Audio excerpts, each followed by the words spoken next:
liloba elakisi biso ndenge bakobalaka mobali po batusa yo somba mwana ya bato mbongo alibala mbongo alibala oh mbongo alibala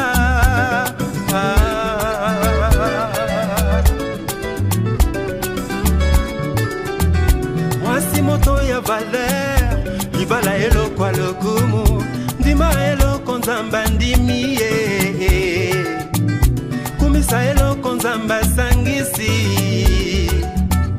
ndima eloko nzamba ndimi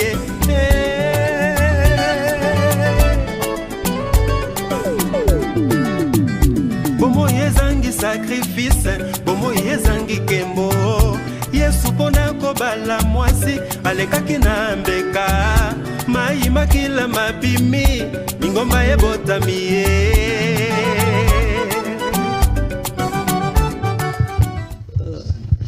Merci, toutes nos excuses pour cet aléa des directs.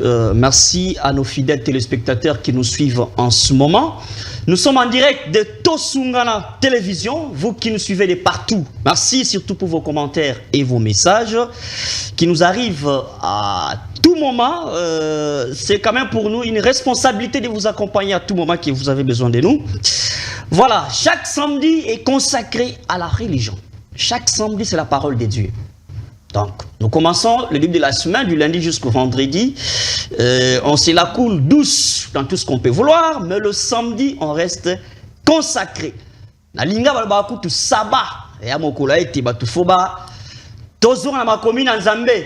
Donc, c'est le rendez-vous du jour. Vous l'avez demandé. Nous avons eu les docteurs Faria Mulumba de l'Assemblée des Saints.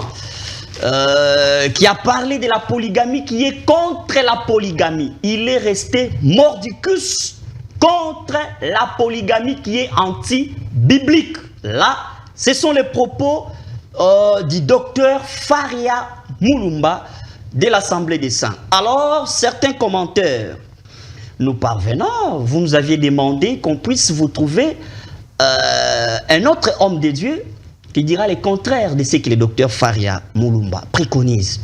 Voilà pourquoi nous avons le plaisir de faire ces plateaux en débat contradictoire. Nous avons reçu sur ce plateau l'homme de Dieu, M. Anthony Chamba, prédicateur à l'église primitive et fils spirituel du pasteur Cass. Hein, on est habitué à appeler les pasteurs Cass. Mais là, c'est son nom, le prénom, le nom qui est retenu, c'est Pierre Kasambakana. Kasambakana. Voilà, merci. Mais tout le monde le connaît sous le nom de pasteur Pierre Cass. Sans débat, vous restez connectés. Nous avons les deux numéros affichés en bas de vos écrans. Besoin d'intervenir, besoin de nous écrire. Les deux numéros sont affichés en bas de l'écran. Et là, nous allons maintenant entendre les propos de nos deux co-débatteurs, les deux hommes de Dieu. Pourquoi l'un refuse la polygamie en se basant dans la Bible et l'autre soutient la polygamie en se basant aussi dans la Bible? La question est très pertinente. Est-ce à la fin un polygame héritera-t-il les royaumes des cieux? C'est une grande question qui viendra juste après les grands développements. Alors, docteur Faria Mulumba, nous vous avons reçu avec beaucoup de plaisir sur ce plateau. Merci. Merci beaucoup. Je vous ai présenté. Vous êtes de l'Assemblée des Saints. Bien sûr. Merci. Alors, en face de vous, vous avez l'homme de Dieu que je viens de présenter tout à l'heure là, le prédicateur Anthony Chamba. Avec plaisir, nous avons reçu sur ce plateau. Merci pour cette invitation. C'est gentil de votre part. Et je salue tous les téléspectateurs qui nous suivent en ce net moment. Très bien. Merci beaucoup.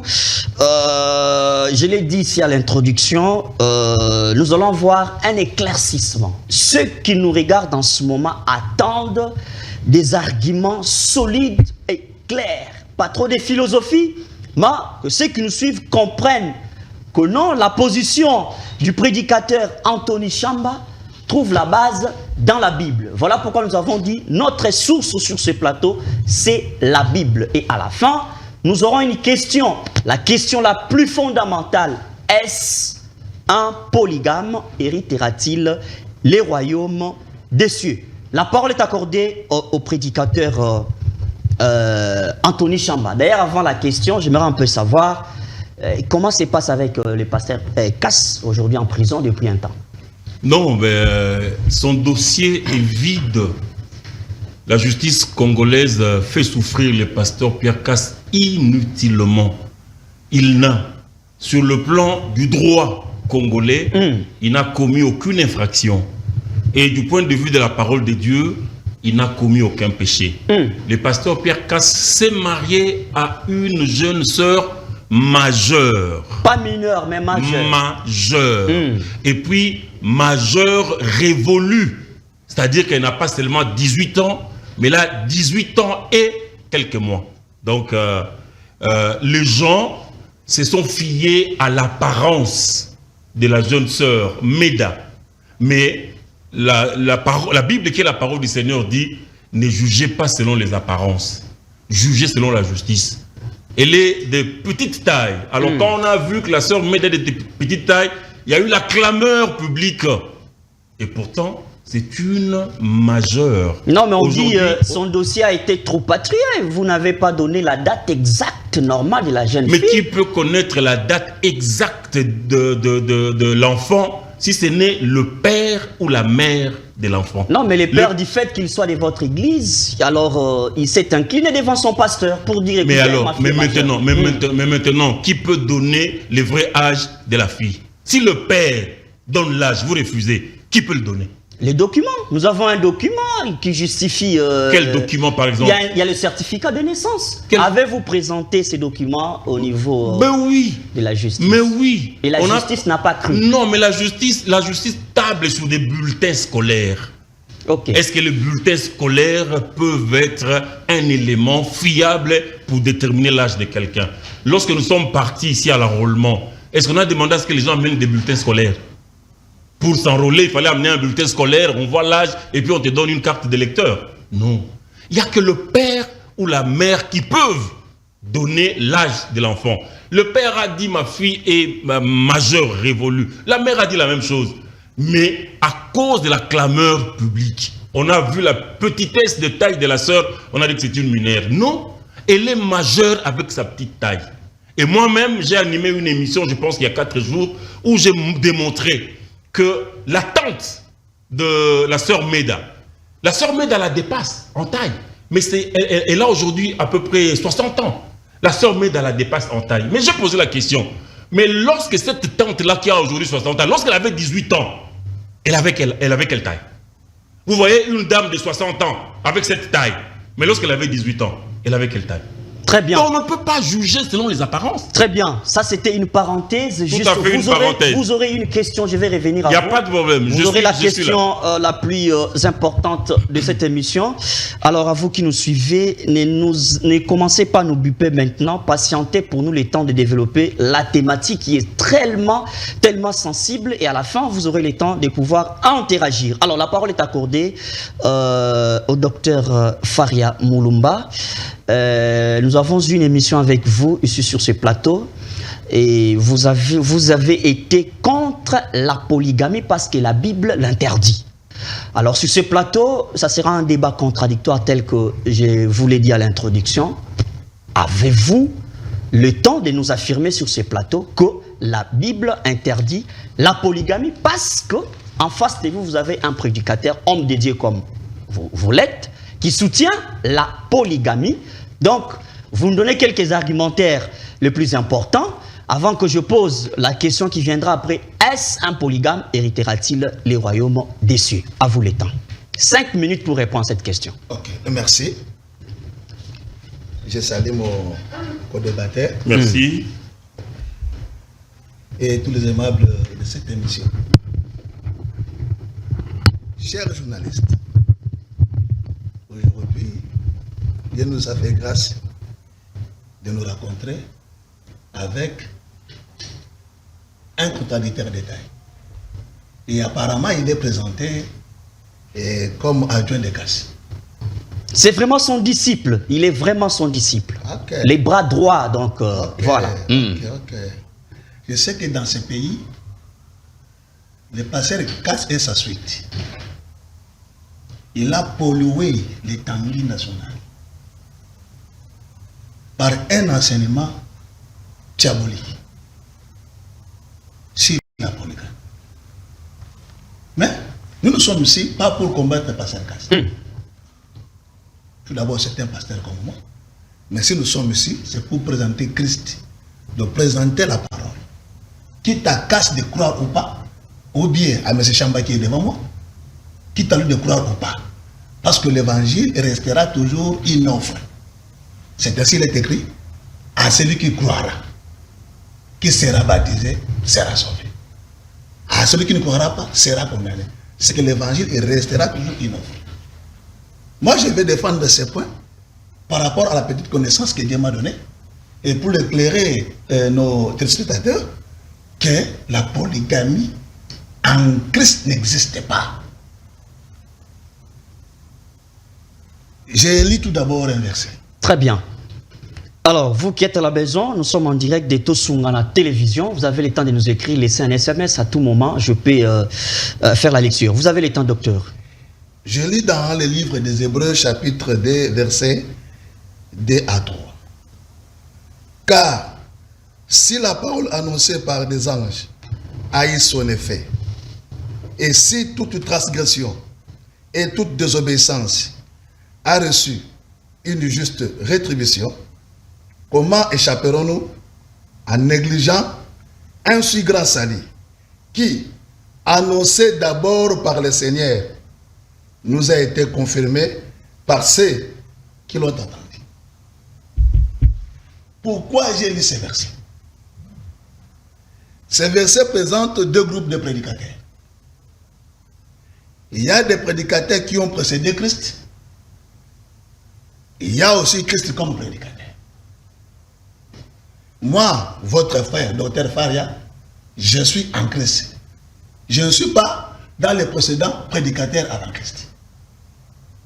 Mais vous avez remarqué, les précédents prédicateurs qui ont eu le temps de prêcher sur la terre, aucun d'eux n'était envoyé pour prêcher le salut. Je dis bien, aucun d'eux n'était envoyé pour prêcher le salut. Si on prêchait le salut, Christ ne pouvait pas venir. Et la personne qui pouvait prêcher le salut comme enseignement, afin qu'il y ait le renoncement aux œuvres mortes, c'est Christ lui-même. Et c'est ainsi, à partir au ciel, il nous a laissé Ephésiens 4:11 pour continuer son œuvre, car son corps lui a péché d'être permanent à cause de son sacrifice sur la croix. Et nous sommes ses ambassadeurs sur la terre. Et c'est la raison pour laquelle, lorsque vous lisez Matthieu chapitre 19, du premier verset en descendant, lorsque Christ parle sur le mariage, Christ n'avait pas fait mention de la polygamie dans son discours. Il a touché le commencement. En touchant le commencement, il a parlé de l'homme et de la femme. Il a dit ceci. Il est écrit au commencement, Dieu créa l'homme et la femme. Et il y a une citation que Christ a récupérée. Et cette citation dit ceci. L'homme quittera son père et sa mère et s'attachera à sa femme. Et non, il va s'attacher à ses femmes. À sa femme. Et la dernière phrase, et le deux deviendront une seule chair. Si Christ était un aveugle, pourquoi aujourd'hui nous le prêchons? Ce que sous-entend, il sait bien lire, il a la révélation de la parole, il connaît bien la prophétie. Et c'est ainsi aujourd'hui, ça me fait la joie de prêcher Christ parce qu'il a bien lu les Écritures. Mais d'où vient la polygamie? Je vous avais dit cela la fois passée. Je suis un peu grippé. Non, nous vous comprenons. Continuez, ce n'est pas un problème. Je vous ai dit la fois passée ceci. La polygamie, c'est un fruit de dérapage.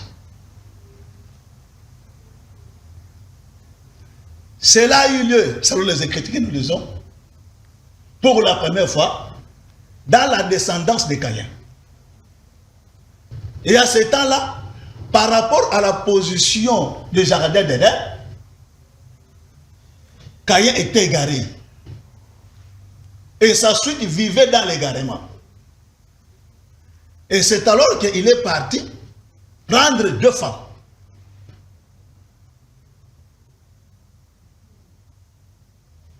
Et cela est resté comme mode de vie pour certaines personnes sur la terre. Très bien. Point de chute par rapport à la question. Ok, par rapport à la question. C'est que la polygamie étant un fruit de dérapage, il n'y a pas seulement la polygamie, il y a aussi le divorce. C'est aussi un fruit de dérapage. Mais avec un passage biblique démontrant que non, la Bible interdit ipso facto, en fait, interdit la polygamie, bibliquement parlant, comme ça, ces passages vont nous permettre... Lorsque j'ai donné Matthieu chapitre 19, verset 1er en descendant, le pasteur qui est devant moi connaît bien ces versets. Qui interdit la polygamie. Qui dit ceci, au commencement, Dieu a créé l'homme et la femme. Et le prédicateur de ces versets, c'est Christ. Très bien, merci beaucoup. Je pourrais revenir à vous, docteur Faria Mulumba. La parole est accordée au prédicateur homme de Dieu, Anthony Chamba. Alors, c'est comme si les pasteurs eux-mêmes, le docteur Faria fait une analyse en démontrant noir sur blanc comment est-ce que dans la philosophie divine, nulle part il est donné, ou bien il y a un accès qui permet à ce que la polygamie soit appliquée. Mais d'où vous tirez que la Bible donne accès à la polygamie? Vous avez le temps de réagir à tout ce que le docteur a dit. 5 minutes aussi. Vous lui avez posé une question pertinente à laquelle il n'a pas su répondre. Il ne peut pas avoir de réponse. La dernière question que vous lui avez posée, est-ce qu'il y a un verset qui interdit la polygamie? Est-ce qu'il a donné? Il n'a pas donné. Il a fait de la philosophie. Il dit, Matthieu 19, au commencement, Dieu a créé un homme et une femme. Mais d'abord, il dit qu'il est docteur. Mais tout en étant docteur, s'il ne comprend pas les contextes de Matthieu 19, alors je me demande en quoi est-ce qu'il est docteur. Dans Matthieu 19, le contexte, ce n'est même pas le mariage. Le contexte de Matthieu 19, ce n'est pas le mariage. Le contexte du Matthieu 19, c'est le divorce. On peut lire. Très bien. Matthieu 19. Comme ça, lui qui est docteur, aujourd'hui, il va apprendre que dans Matthieu 19, on ne parle pas du mariage, mais on parle du divorce. Matthieu 19. J'y suis. Matthieu 19. Lorsque Yeshua, Jésus, eut achevé ses discours, il quitta la Galilée et alla dans les territoires de la Judée, au-delà du Jourdain. Une grande foule le suivit et là il guérit les malades. Les pharisiens l'abordèrent et dirent, pour l'éprouver, est-il permis à un homme de répudier sa femme pour un motif quelconque? Donc un passage biblique qui parle du divorce et non de la polygamie. De la polygamie. Voilà le contexte. Lui, il a tapé à côté d'abord. Il dit ici, j'ai noté, il dit Matthieu 19, lorsque Christ parle du mariage, dans Matthieu 19, il ne fait pas mention de la polygamie. Pourquoi voulez-vous que Christ parle de la polygamie ici, alors que le contexte c'est le divorce? Ici, ce n'est pas le mariage. Mais Christ parle de son mariage dans Matthieu 25. Matthieu 25. Christ parle de son mariage. Il dit, alors le royaume des cieux sera semblable à 10 vierges qui, ayant pris leur lampe, allèrent à la rencontre de l'époux. Voilà la polygamie de Christ. Donc, lui-même, le Christ permet la polygamie. Il parle parce qu'il parle de 10 vierges. Il parle de... Mais lorsque 10 vierges sortent pour être épousées par un seul homme, comment vous appelez ça? Lui, comment il appelle ça? Lorsque 10 vierges sortent pour être épousées par un seul homme, lui, comment il appelle ça? Vous voyez, Et parmi les 10 vierges, 5 étaient sages, 5 étaient folles. Et la Bible dit, les 5 vierges sages entrèrent avec l'époux dans la salle, dans la fête des noces. Pas avec les époux. L'époux et les 5 vierges sages. La porte fut fermée, le mariage fut célébré. C'est ça le mariage de Christ. Un homme avec 5 vierges sages. Lui va dire quoi? Il va dire que c'est une parabole. Mais je le dévance. Une parabole est un enseignement tiré dans la nature. Une parabole, c'est une réalité vécue dans la société. Lorsque Christ dit le royaume des cieux sera semblable à 10 vierges en Israël, on vivait ça. D'ailleurs, les enfants d'Israël, lui le docteur, il ne sait pas. Les enfants d'Israël sont les enfants issus de la polygamie. Les 12 tribus. Les 12 tribus d'Israël sont issues de la polygamie de Jacob avec 4 femmes. Rachel, Léa, Bila, Zilpa. Et le Christ que lui il prie, le Christ est sorti de la polygamie dans la tribu de Juda. Juda qui était enfant de Jacob, il a eu dans la polygamie. Voilà. Cette Bible, les téléspectateurs peuvent voir. La Bible que voici... C'est quelle version telle qu'elle est là, la Bible? Parce qu'il y en a aussi... Louis II, voilà. Non, je dis toutes les Bibles du monde entier. La Bible est un livre écrit par les enfants d'un polygame. Les enfants de Jacob. Qui sont tous les prophètes sont les enfants de Jacob. Un polygame. Et les apôtres du Seigneur Yeshua sont les enfants d'un polygame. Jacob. Donc la Bible là est un livre écrit par les enfants d'un polygame. Voilà pourquoi quand tu lui poses la question, montre-moi un verset qui condamne la polygamie dans la Bible, il n'a pas trouvé. On ne trouvera pas dans la Bible. Donc de la Genèse à l'Apocalypse, aucun verset biblique qui interdit la polygamie. On ne trouvera pas dans la Bible un seul verset. Je le mets au défi, docteur. On ne trouvera pas dans la Bible un seul verset condamnant la polygamie. S'il l'a, quand il aura la parole, il va donner. Maintenant, il dit, l'homme quittera son père et sa mère et s'attachera à sa femme. On ne parle pas à ses femmes. Mais c'est vrai. L'homme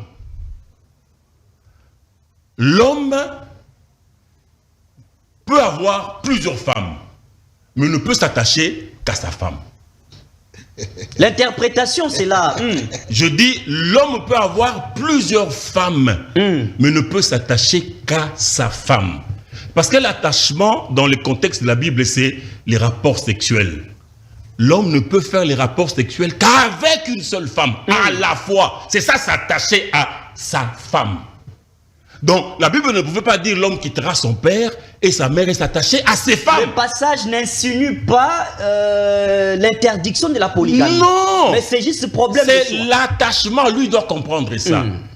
L'homme quittera son père et sa mère et s'attachera, c'est-à-dire aura les rapports de corps avec sa femme, une seule. Même s'il en a 1000 comme Salomon, il ne peut s'attacher qu'à une seule femme. Maintenant, je vais lui donner le verset qui dit que l'homme peut avoir plusieurs femmes. Genèse 29, verset 20. Ainsi, Jacob servit 7 années pour Rachel, et elles furent à ses yeux comme quelques jours parce qu'il l'aimait. Ensuite, Jacob dit à Laban, « Donne-moi ma femme, car mon temps est accompli et j'irai vers elle. » Vous voyez, Genèse 29, 20, Jacob dit à Laban, « Donne-moi ma femme. » Mais maintenant, le même Jacob va encore parler. Genèse 30, à partir du verset 25.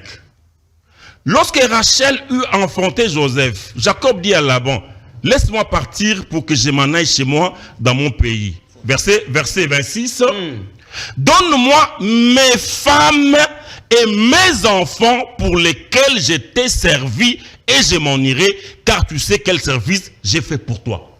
Le même Jacob, au chapitre 29, il dit à Laban, donne-moi ma femme, Rachel. Au chapitre 30, le même Jacob, il dit encore à Laban, donne-moi mes femmes. Donc ça, tu dois intérioriser. Il n'est pas interdit à l'homme d'avoir ses femmes. On peut aller dans 2 Samuel. 2 Samuel 12. 2 Samuel 12, verset 8. Dieu dit, je t'ai mis en possession de la maison de ton maître. Ici, Dieu parle à David. Je t'ai mis en possession de la maison de ton maître. J'ai placé dans ton sein les femmes au pluriel de ton maître. Et je t'ai donné la maison d'Israël et de Juda. Et si cela a eu été peu, j'y aurais encore ajouté. Le même Dieu qui a créé un homme et une femme au commencement, c'est lui qui parle à David ici. Il dit à David, j'ai placé dans ton sein les femmes. Très bien. Je termine la pensée. L'homme de Dieu, je termine la Anthony pensée. Chamba. Je peux terminer la pensée. Terminé. J'ai placé dans ton sein les femmes au pluriel de ton maître. Maintenant au verset 11, écoutez ce que Dieu dit. Ainsi parle l'Éternel. Voici, je vais faire sortir de ta maison le malheur contre toi. Et je vais prendre sous tes yeux tes propres femmes. Ça tu peux lire dans ta Bible. Je vais prendre sous tes yeux tes propres femmes pour les donner à un autre qui couchera avec elle à la vue de ce soleil. Donc si Dieu dit à David, je vais prendre sous tes yeux tes propres femmes, ce n'est pas un faux docteur qui va venir dire ici que la polygamie est interdite. C'est lui qui parle ici, c'est le Dieu d'Israël. Très bien, l'homme de Dieu, Anthony Chamba, je pense pour arriver à un compromis d'ensemble. Et les compromis ici, c'est la Bible qui nous donne la dernière conclusion. Alors, docteur Faria, d'abord, Matthieu chapitre 19. Vous avez suivi l'homme de Dieu, c'est le contraire. Il nous renvoie à Matthieu chapitre 25. Matthieu 25. Matthieu 25. Ça signifie, il fait le tour. Il commence dès l'Ancien Testament au Nouveau Testament en démontrant que non, la Bible donne l'accès à la polygamie nulle part. Si vous avez un verset ou un passage biblique qui dit n'osez jamais vous marier à 2, 3, 4 femmes, on peut être éclairé. À vous le temps. Merci. Merci. Ils sont pertinents. Et vous avez vu comment le pasteur a dessiné bien qu'il ne connaît rien. Donc pour lui, il a sélectionné les versets par là sur la pluralité des femmes. Dans la Bible. Pour faire croire aux gens que la polygamie, c'est la parole du Seigneur et un enfant de Dieu peut avoir plusieurs femmes.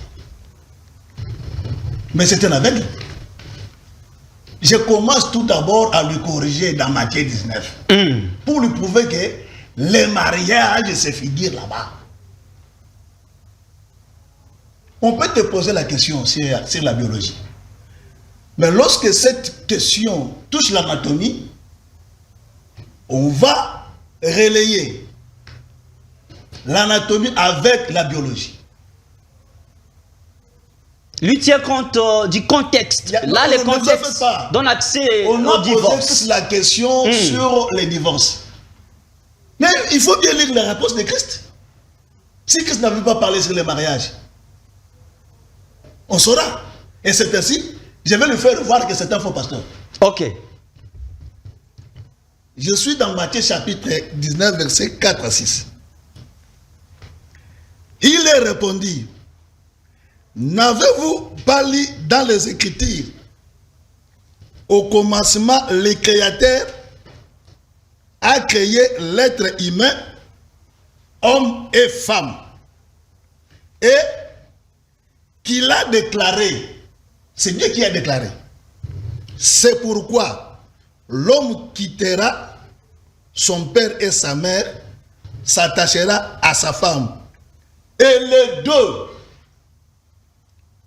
feront plus qu'un. Ainsi, ils ne sont pas deux, ils font un. Que l'homme ne sépare donc pas ce que Dieu a uni.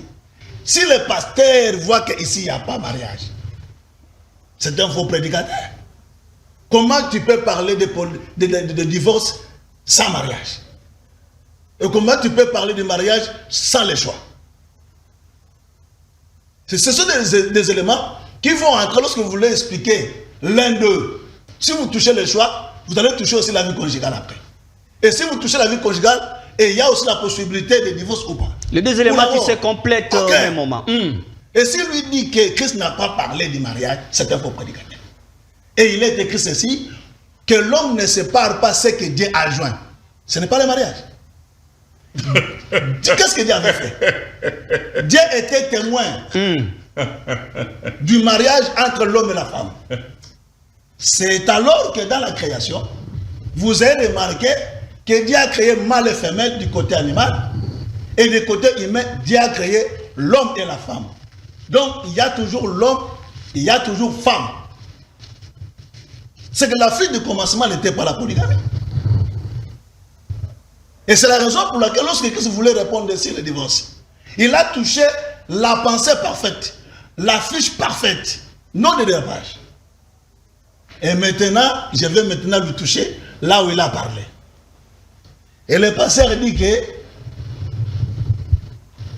les paraboles, ce sont des paroles tirées dans la société. Ou de la nature. C'est la même chose. D'accord. Mais ça, c'est littéral. L'auteur de la société ou de la nature, c'est qui? Mais c'est Dieu. Lorsque Dieu avait donné la loi à son peuple, dans la loi, Dieu n'avait pas interdit la polygamie. Et c'est ainsi qu'il y a eu certaines personnes dans la loi ont eu plusieurs femmes. Et on a donné aussi la possibilité à chaque Israélite, après avoir se marié, il peut aussi ajouter une deuxième, qui va la traiter de la même manière que la première. Mais c'était dans la période de l'incrédulité. C'est là où le pasteur restera ignorant. Là, vous parlez de l'Ancien Testament? Oui, certainement. Ah, donc c'est bien. Continuez, très bien. Tous les livres que le pasteur vient de citer, Donc, il s'attelle plus dans l'Ancien Testament. des précédents prédicateurs. Mais il a cité un passage là. J'ai dit ceci. Matthieu 25. Christ n'avait pas connu la mort. Je lis maintenant Ephésiens chapitre 5. Ça, c'est Christ après sa mort. Très bien. Alors, vous qui nous suivez de partout, je vois les messages qui continuent ici à rebondir à tout moment. Nous allons vous répondre.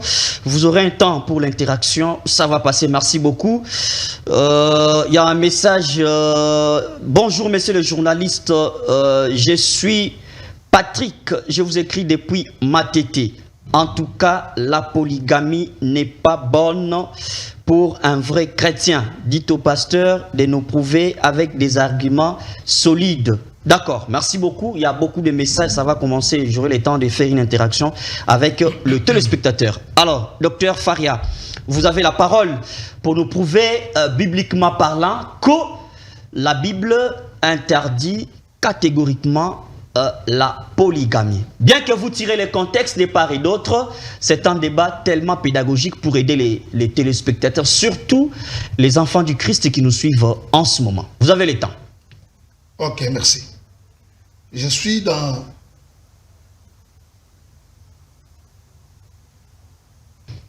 Bien, pour vous, d'accord, pour vous le temps de chercher les passages. Chapitre 5. Oui.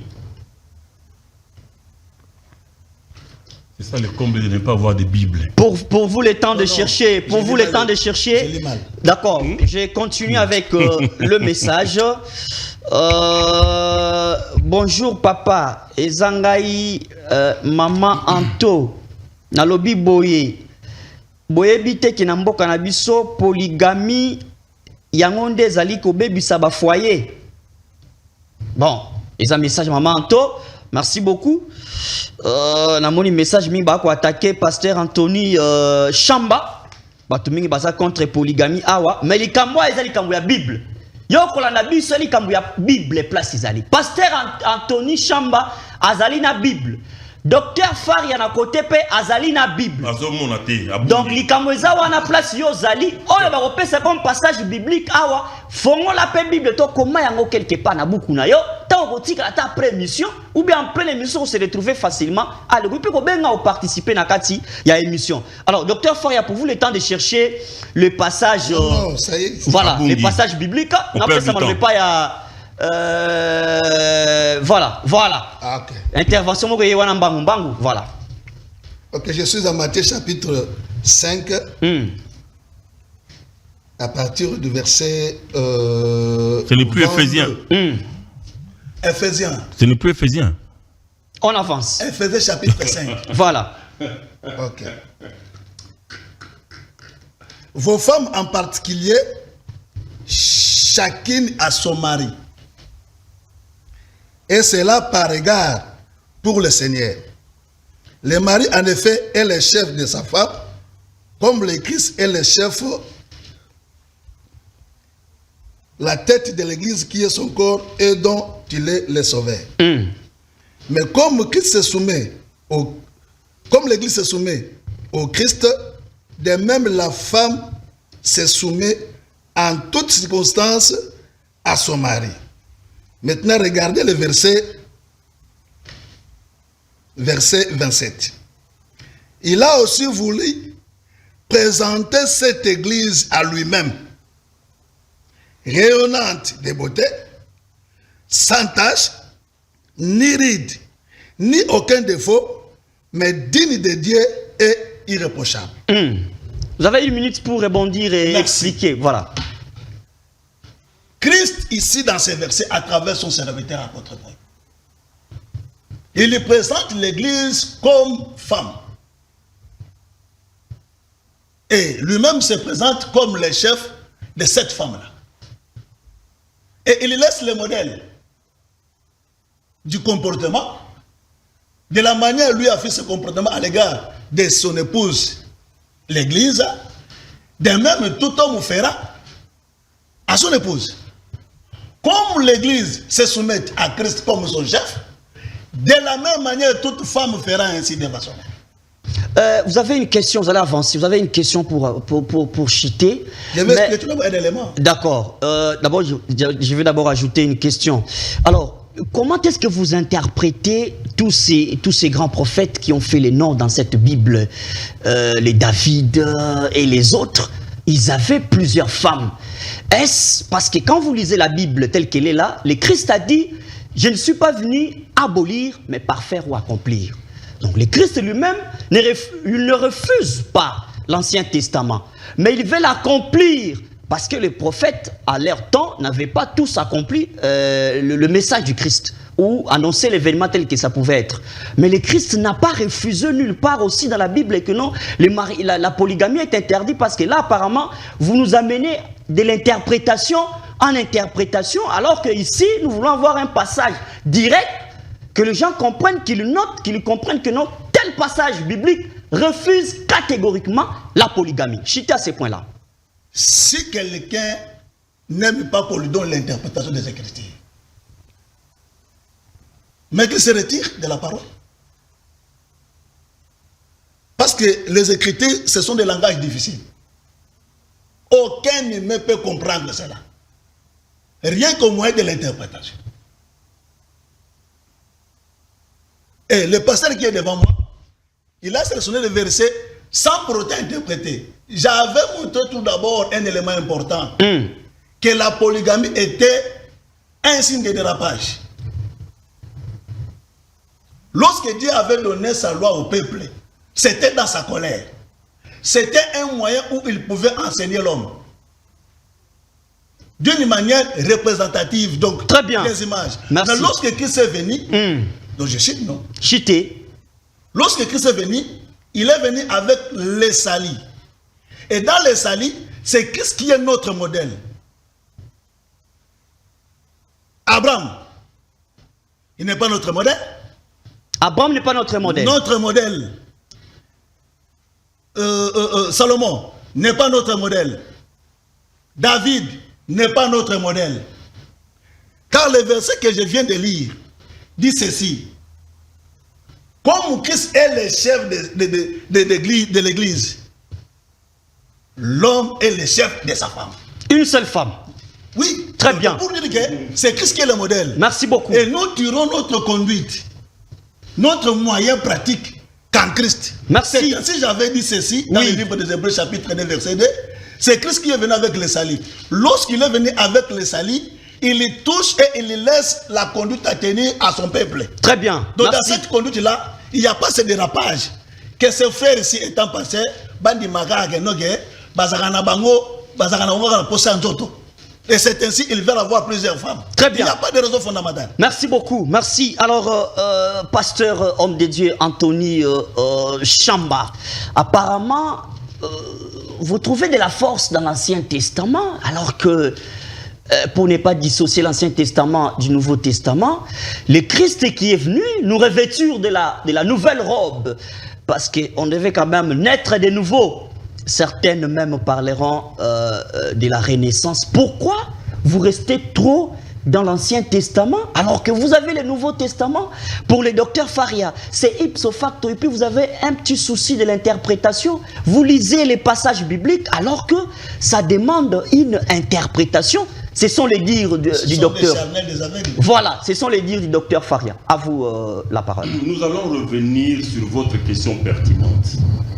Montrer une seule écriture qui condamne la polygamie dans la Bible, il ne donne pas.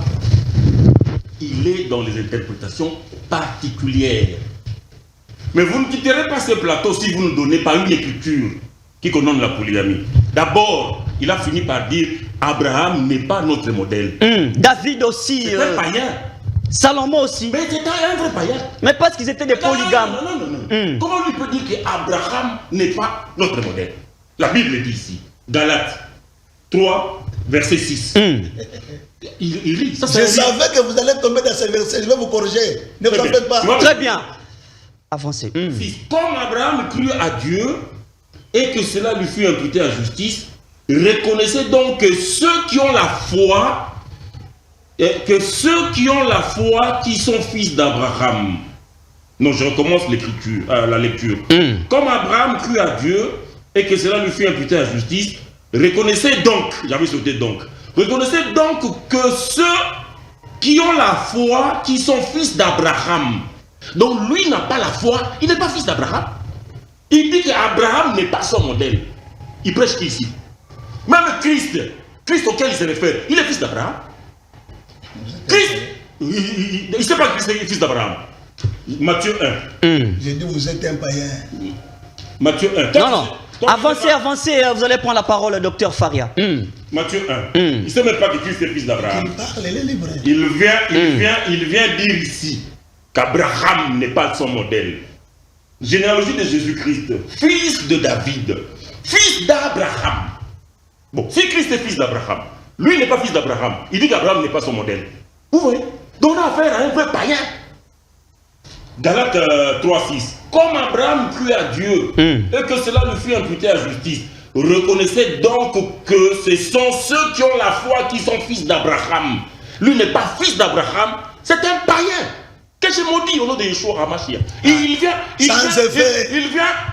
Non, ça fait pas des argumentaires. Vous allez prendre la parole. Vous allez prendre la parole.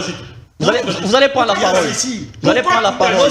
Je le maudis. Pourquoi tu t'agites? Tu veux que je m'étais? Pourquoi tu t'agites? Je lui renvoie la malédiction. Chacun garde la position de la des paroles. Voilà, la volonté c'est les Christ qui nous réunit. Qu'il défend les Écritures. Très bien. Et non de me maudire. C'est leur faiblesse.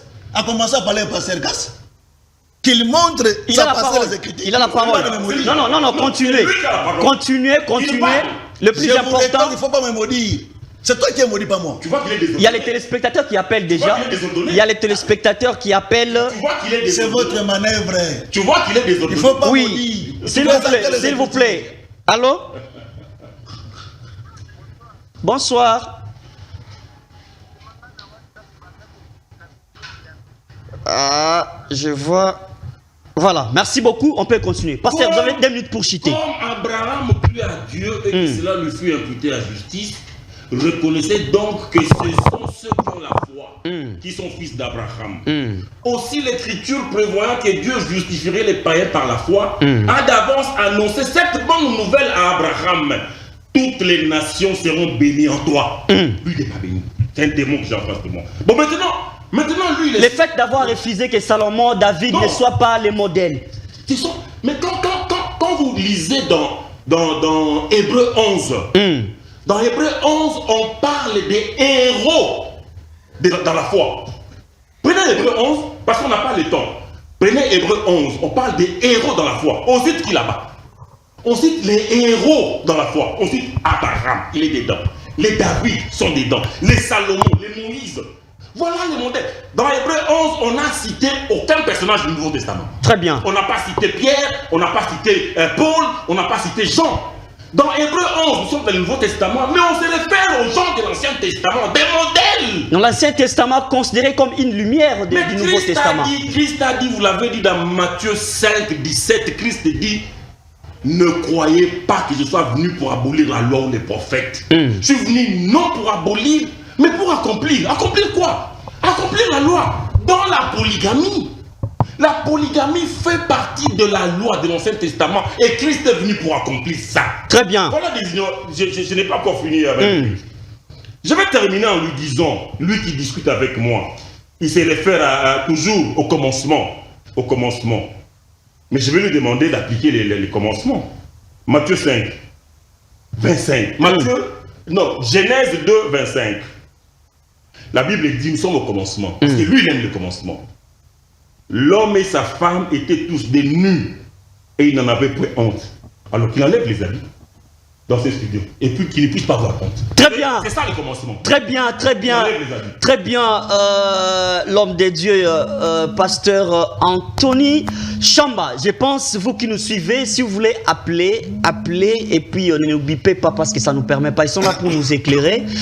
Ce sont eux qui ont de la matière. Ce sont eux qui maîtrisent le plus important. Nous, on ne fait que diriger les plateaux. Alors, docteur Faria Mulumba, la raison principale, parce que pour les pasteurs, vous ne démontrez pas nulle part dans la Bible, à part les interprétations pour lesquelles, voilà, il appelle même les interprétations particulières. Il n'y a pas une démonstration biblique qui refuse la polygamie. J'aimerais savoir, est-ce en dehors de la Bible, vous avez une raison qui vous pousse à refuser catégoriquement la polygamie? Vous commencez par réagir aux propos du pasteur et puis vous prenez la question. Merci. Je m'adresse au peuple de Dieu qui nous suit à ce moment. Nous ne sommes pas énervés. Très bien. Mais c'est un moyen de repousser soi-disant malédiction que le pasteur Chamba voulait cracher sur moi. Vous ne pouvez même pas avoir honte de ça. C'est pas lui qui est le Christ. Vous non, avez... Non. J'ai repoussé. J'ai repoussé. Ça n'a pas de effet. Le pasteur Chamba restera toujours ignorant et païen. Je suis dans le livre des Hébreux chapitre 12 verset 2. Gardons les yeux fixés sur Jésus, qui nous a ouvert le chemin de la foi et qui l'apporte à la perfection. Parce qu'il avait envie la joie qui lui était réservée, il a enduré la mort sur la croix en méprisant la honte attachée à un tel supplice. Et désormais, il siège à la droite du trône de Dieu. Les Écritures montrent clairement qu'il y a une seule personne absolue par qui nous pouvons jeter les regards. Pas Salomon, David, Abraham tous est les notre anciens. frère. Dans ce message ici, Abraham a servi du témoignage. Sa manière de vivre et sa mode de vie était toute une prophétie que Christ venait accomplir. Dans le message de la grâce, Abraham n'est pas père. Dans le message de grâce, Abraham est fils. Et c'est ainsi, si vous lisez même dans Isaïe chapitre 63, verset 16, il est écrit, Abraham ne nous connaît pas, Israël, donc Jacob, ignore ce que nous sommes, mais toi, le seul vrai Dieu, dès l'éternité, tu t'appelles notre sauveur, notre père. Et lui-même disait qu'il n'appelait personne sur la terre père. Donc Dieu a utilisé Abraham comme père, d'une manière prophétique, pour qu'un jour qu'il y ait l'interprétation de cela. En interprétant cela, c'est Dieu lui-même qui est le véritable Abraham. Si moi je suis fils d'Abraham, je suis fils d'Abraham, Abraham Dieu. Donc Abraham d'hier était rien que l'ombre. Mais par rapport au salut, il a reçu le salut comme moi. D'ailleurs, il a salué ce salut au loin. Il attendait la personne qui pouvait accorder ce salut.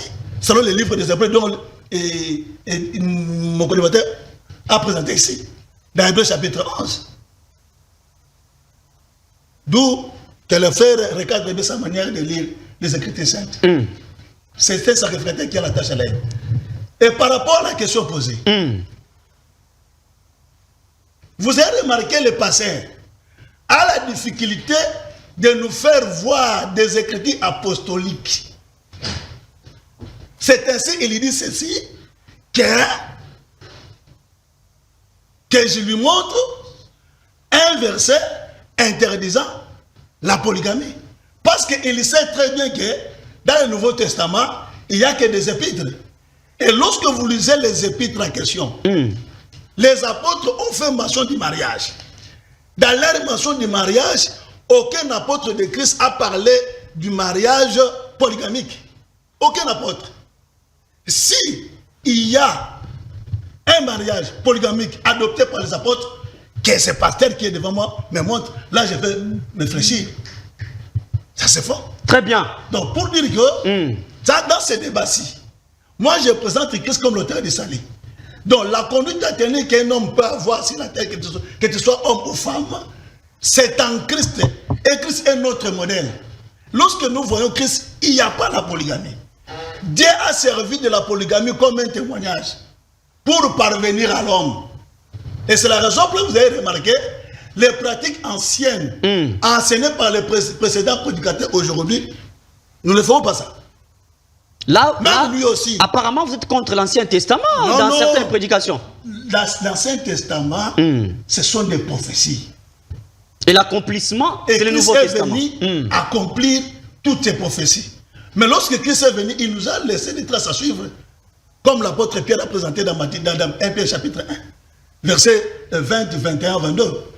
Bon, vous allez prendre la parole. Je vais vous remettre parce que vous aurez encore 3 minutes à continuer. Nous sommes déjà vers la fin pour finir ces grands débats républicains. Tout le monde nous suit, nous appelle et puis nous écrit plutôt. Alors, Pasteur Anthony, c'est comme si vous avez un secret quand vous soutenez la polygamie.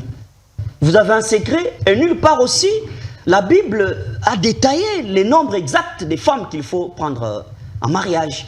Alors que vous, on vous accuse parce que vous n'avez pas un nombre limité. Vous allez de 5, 6, 7, jusque-là. Est-ce la Bible détermine quand même un nombre comme ça limité, même si on parle de la polygamie? Mais la Bible a déterminé le nombre de femmes où? Qu'on donne un seul passage où la Bible détermine le nombre de femmes. Il n'y en a pas. La polygamie n'est pas un péché. Il faut que ces gens-ci, les gens qui nous suivent, savent que le péché, quand on dit le péché, c'est la transgression de la loi. Même dans le Nouveau Testament. Parce qu'il veut il veut parler des épîtres. C'est comme si les épîtres ne sont pas des écritures. Le péché, c'est la transgression de la loi. Alors, un homme qui épouse 2 femmes, 3 femmes, 1000 femmes, il a transgressé quelle loi? C'est la question à laquelle lui doit répondre. Et les téléspectateurs doivent répondre. J'ai la réponse. Donnez. Terminez tout d'abord. Un homme qui épouse 2 femmes, 3 femmes, 10 femmes, il transgresse quelle loi? Quand Dieu a donné les commandements, Dieu a précisé: tu ne tueras pas, tu ne voleras pas, tu ne commettras pas d'adultère, tu ne porteras pas un faux témoignage. Mais Dieu n'a jamais dit tu n'auras pas 2 femmes. Dieu a dit tu ne commettras pas d'adultère. L'adultère c'est quoi? L'adultère c'est le fait pour un homme de coucher avec la femme d'autrui. Mais il y a des vierges. Lorsqu'un homme épouse une vierge, il commet quel péché? Lorsqu'il épouse 2 vierges, 3 vierges, 10 vierges. Mais en dehors des vierges, il y a des veuves. Les femmes dont les maris sont morts. Mais un homme qui épouse une veuve, 2 veuves, 10 veuves, 50 veuves, il a commis quel péché? Que eux dans leur tête, je ne sais pas, ils vont appeler ça comment? La Bible de la Genèse jusqu'à l'Apocalypse n'a jamais interdit à l'homme d'épouser. Christ lui-même se présente dans Matthieu 25. Christ dit: alors le royaume des cieux sera semblable à 10 vierges qui prirent leur lampe pour aller rencontrer l'époux. Là, Christ enseigne quoi? D'après lui, qu'est-ce que Christ enseigne là? Lorsque Christ dit: alors le royaume des cieux sera semblable à 10 vierges qui ayant pris leur lampe à l'air de l'époux, il enseigne quoi? C'est que Christ enseigne la polygamie. un polygame héritera les royaumes des cieux. Mais l'écriture est là. Très bien. L'écriture est là. Le polygame hériteront le royaume des cieux. Très bien. Si vous voulez, je vous donne l'écriture. Ou bien qu'on attende dans la chute, à la fin de l'émission. Là, l'émission, c'est déjà vers la fin. Je vous donne les passages. Très bien. Luc 13. Luc 13, verset 28. C'est là qu'il y aura des pleurs et des graissements des dents quand vous verrez Abraham, un polygame, Isaac, fils d'un polygame, Abraham, et Jacob, un polygame, et tous les prophètes, la plupart étaient des polygames, dans le royaume de Dieu. Là, vous Et citez que- plus ceux de l'Ancien Testament. Nous Est-ce- sommes dans Luc. Nous Ah, sommes ok. dans Luc 13. Ici, c'est le Seigneur Yeshua qui parle, Jésus-Christ. Ici, nous sommes dans le cœur du Nouveau Testament, Luc 13. Le Seigneur parle, il parle à lui. Lui qui néglige Abraham. Lui qui néglige David. Christ dit, c'est là qu'il y aura des pleurs et des graissements des dents. Quand vous verrez Abraham, le polygame, Isaac, fils d'un polygame Abraham, et Jacob, le polygame, et tous les prophètes, dont la plupart étaient des polygames, dans le royaume de Dieu, et que vous serez jetés dehors. Très bien. Tu es là. Donc, dans le royaume des cieux aujourd'hui, il y a déjà les polygames. Abraham est là, Jacob est là, David est là, mais lui, il ne va pas entrer. Pour finir chez vous, un polygame héritera les royaumes des cieux. Quelqu'un qui épouse plusieurs femmes, il ne commet aucun péché. Ce péché-là n'existe pas et n'existera pas. Mais Ce sont des démons. Au niveau de la société, les gens ont peur de vous. On Mais vous nous- taxe d'être... nous, Paul a dit, dois-je encore plaire aux hommes ou à Christ? Voilà. Si je plais encore aux hommes, alors je ne suis pas serviteur de Christ. Très les bien. Hommes, les hommes de la société là ne me font rien. Merci beaucoup. Moi, c'est la Bible. Merci beaucoup. C'est pas la société. La conclusion, alors, docteur Faria, vous faites la conclusion. D'abord, le pasteur a dit, la polygamie n'est pas un péché parce que la Bible n'a pas démontré que la polygamie c'était un péché. Et puis pour vous, est-ce un polygame héritera-t-il les royaumes des cieux? On fait la conclusion, 2 minutes, on termine l'émission. Vous avez parlé 3 minutes par rapport. 2 minutes pour vous terminer. merci. S'il vous plaît, nous suivons les timings. Continuez. Dans le livre de Romains chapitre 8, verset 2 à 3. Voilà, Romain. Car la loi de l'esprit qui nous donne la vie dans l'union avec Jésus-Christ t'a libéré de la loi du péché et de la mort. Car ce que la loi était incapable de faire, parce que l'état de l'homme la rendait impuissante. Dieu l'a fait, il a envoyé son propre fils avec une nature semblable à celle des hommes pécheurs et pour régler le problème du péché. Il a exécuté sur cet homme la sanction qu'encourt le péché. Donc c'est ça qui condamne la polygamie. Attends, En tout cas, vraiment. le pasteur Chamba m'avait dit, c'est dans quelle loi que j'ai dit? Les versets qu'il a tout lu là, ce sont des versets de la loi, de l'ancienne alliance. Le temps où il n'y avait pas le pardon des péchés. Le temps où le péché était la vie de l'homme. Et l'homme était toujours séparé de Dieu. Mais Christ est venu avec la loi de l'esprit. La loi de l'esprit, c'est quoi? C'est la pensée de Dieu cachée dans les Écritures. Ce sont des petits démons, ça. C'est ainsi dans... S'il vous plaît, pasteur Anthony. S'il vous plaît. Qui donne les passages qui condamnent la polygamie. Il est dans la distraction. Ça, c'est ça, de la distraction. Donne les passages qui condamnent la polygamie. Pasteur, des gens de pasteurs tels que vous, vous méritez d'être colonne à la place de venir pécher Ce aujourd'hui. sont des petits démons. Alors, nous allons finir l'émission. Faites la conclusion, docteur. ok. S'il vous plaît, pasteur Anthony, qu'il termine. Ok. C'est lui qui a la parole. S'il vous plaît. S'il vous Dans la plaît. loi de l'esprit de vie en Christ, il n'y a pas la polygamie. Pourquoi? Ça sont des démons. La polygamie était un moyen où Dieu voulait enseigner l'homme. Lorsque Christ est venu avec les salis, il n'a pas permis aux gens de prendre plus d'une femme. Il a dit où? Christ l'a dit où? Même les apôtres. Ils ont dit où? Aucun n'en a fait. N'ayez pas plusieurs femmes. C'est écrit. Et c'est la raison que vous avez remarqué. Le pasteur s'est échappé à la phrase qui dit ceci, que l'homme ne sépare pas ce que Dieu a joint. Lorsque Dieu maintenant veut... C'est le divorce. Ça, c'est le divorce. Maintenant, Dieu va accomplir comme le mariage. Le contexte du divorce, que l'homme ne sépare pas ce que c'est la raison pour laquelle vous avez remarqué, dans le domaine du salut, il n'y a que l'église, seule femme, seule épouse. L'église, c'est une entité qui a beaucoup de personnes. Chacun est dans les Écritures saintes. Merci beaucoup. Dieu utilise des moyens prophétiques. Merci. Pour enseigner l'homme. Merci beaucoup. C'est fini. On va prendre quelques messages. À la prochaine. Très bien. On va continuer. Il y a aussi une écriture. Les enfants de l'autre vont coucher avec leur père. Alors, c'est dans la Sénégal. Lui aussi peut accepter ça. Nous prenons le message pour le téléspectateur. Mais nous avons la capacité d'interpréter ces versets-là.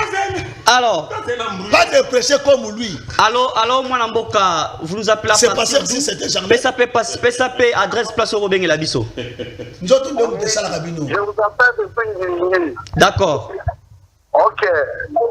J'aimerais un peu poser la question au pasteur qui dit que la polygamie influence le royaume de Dieu. Voilà. S'il peut nous lire le verset Romains chapitre 10, verset 4.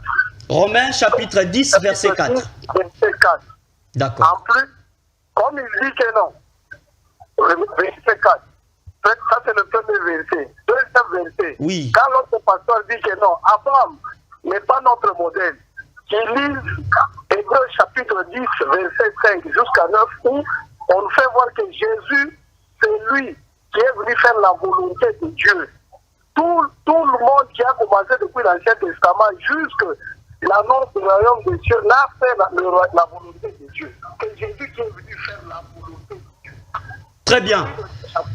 Et puis le troisième verset qui nous lit, Luc 16, qui dit que la loi et les prophètes ont subsisté jusqu'à Jean-Baptiste. Dès lors, le rêve de Dieu est annoncé. Dès lors, le rêve de Dieu est annoncé. Chacun doit user de sa violence pour y entrer. Merci. Le royaume de Dieu, c'est Jésus qui est venu avec l'annonce du royaume de Dieu. Merci. Merci beaucoup. Nous sommes à la fin. Merci pour la participation. Merci à ceux qui nous suivent. On prend un message parce qu'il finit l'émission. Bonjour à tous, mon frère. Voici la question à poser à nos deux pasteurs devant toi. Aujourd'hui, s'il y a un pasteur avec 2 femmes ou 3 qui marche dans la crainte de Dieu, lui et ses femmes, et celui qui a une foi, qui ne craint pas Dieu, qui sert Dieu parmi les deux. Et parmi eux, qui va hériter les royaumes du ciel? C'est celui qui a 3 femmes, qui craint Dieu avec ses femmes, ou bien celui qui a une femme et qui ne craint pas Dieu. Voilà. Là, c'est la question du téléspectateur. Ils sont nombreux à nous écrire, mais le temps nous fait tellement surface. Nous gardons les mal en patience. On va récupérer les plateaux pour un autre débat contradictoire, le plus animé, parce que vous avez suivi sur ce plateau le docteur Faria Moulumba, qui est de l'Assemblée 200, et puis le pasteur Anthony Chamba, prédicateur à l'église primitive et fils spirituel du pasteur Pierre Casse, que vous connaissez très bien. L'émission n'a pas fini parce qu'il y a trop de questions et tant d'appels. Le temps nous fait surface. Nous vous demandons de nous accorder les plateaux pour l'émission prochaine. On aura encore organisé et on garde la même thématique. Nous sommes arrivés à la fin de cette émission. Merci à tous nos 2 pasteurs d'avoir répondu présent à ces grands débats républicains, d'avoir éclairé nos téléspectateurs. Merci à l'équipe technique de Tosunga la télévision de nous avoir accompagnés techniquement. Merci, que Dieu nous bénisse tous et surtout restons tous et ayons Christ comme notre modèle pour ceux qui sont chrétiens. Merci.